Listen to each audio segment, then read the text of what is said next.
G'day everyone, Karen Lee from Kaz's Corner, the place to be to impact and improve your life.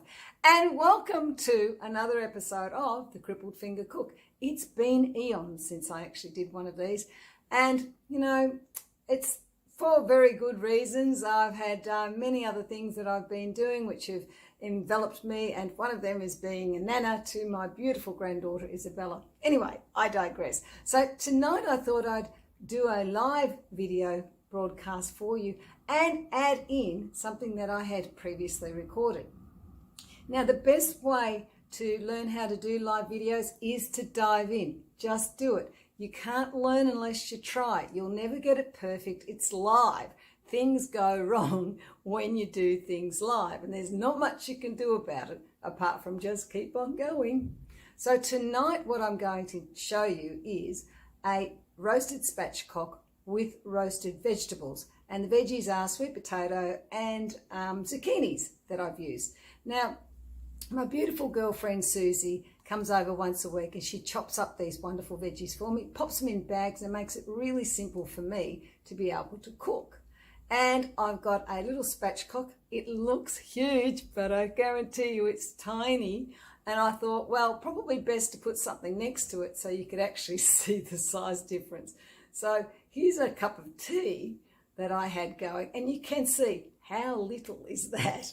Now, it cost me $5.34, and that's a really good buy because for me, that size, actually I cut in half, and I eat half one night with the vegetables and a little bit of salad, and that's enough for me for one night. So it's a really cheap meal, and the next night I'll eat the other half, and I might do something totally different. I might eat it cold in a salad, I might break it up.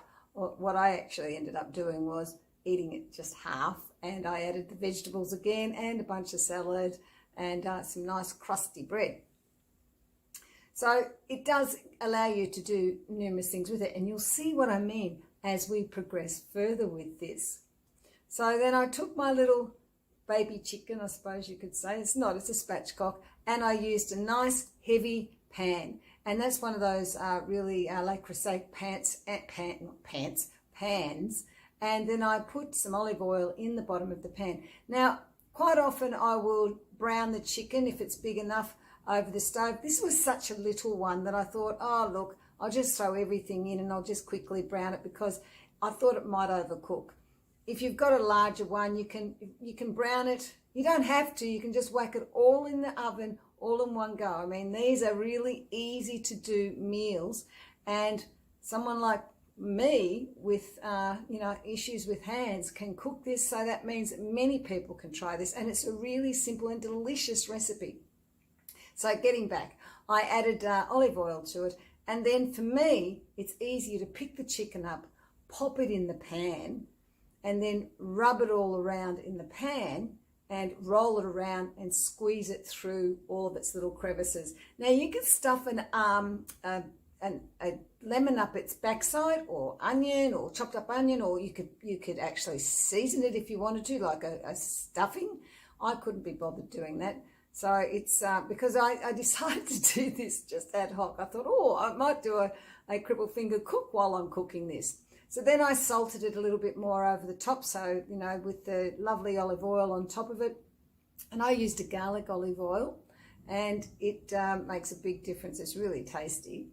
And then I sprinkled the salt, and I rolled that around a little bit more. And then I kind of dumped everything on the stove with the sweet potato and the onions all dumped in at the same time. You can see that there.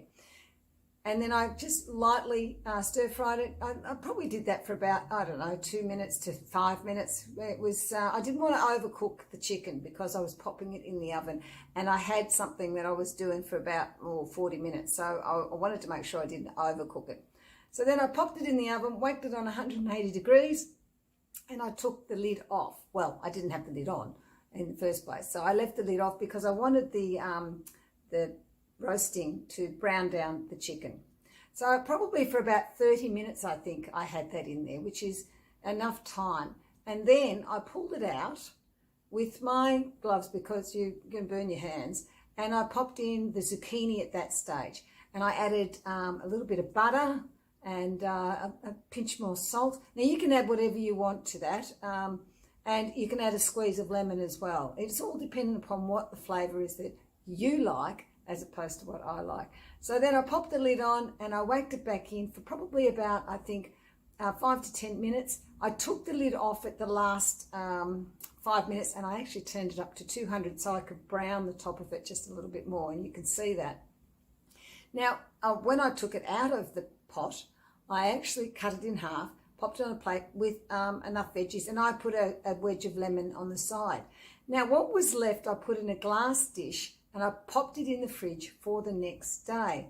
And on the next day, I took it out and I made some soup. So these roasted veggies break right down. Now, I broke them right down for a specific reason. I wanted to make a soup the next day. Now, if you don't want your vegetables to be so broken down, put them in later once the spatchcock has started to cook, or whatever meat you've got in there, because otherwise, you'll end up with sort of mushy, sort of semi-soft.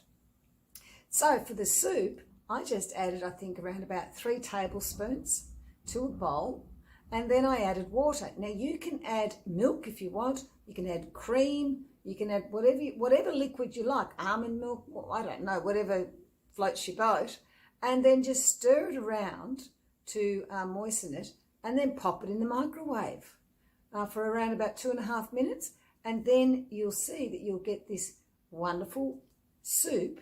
And then when you just stir that, and that's the actual, all the flavours have come to the top, because remember I cooked it all with the chicken, and so there's a little bit of fat render in there. Not a lot, because there's not a huge amount of fat on those tiny little birds.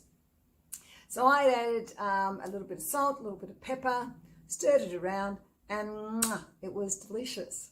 So I managed to get 3 bowls of soup out of that. I've still got some left over.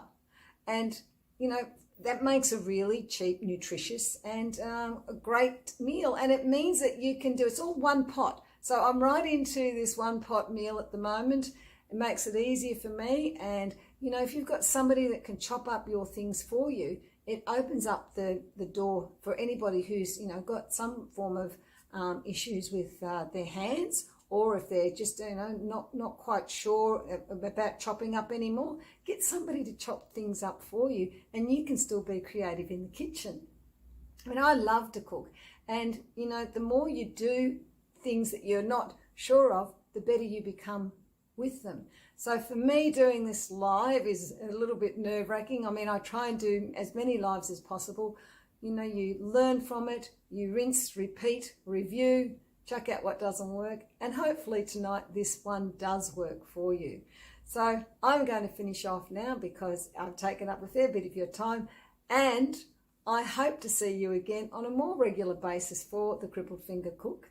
And let me know in the comments below whether or not you actually enjoyed this. And also let me know with a 1 if you've seen it live, or with a 2 if you watched the replay, and where you've come from. I'd love to know how far the reach is, and if somebody's seeing this across the way, across the world, hello to you. And that's it from me tonight, the Crippled Finger Cook, and I hope to see you very soon. And remember to share your smile with someone new or someone that you love every day, because it'll make you feel good, and by goodness, it'll make them feel damn good too. Bye for now.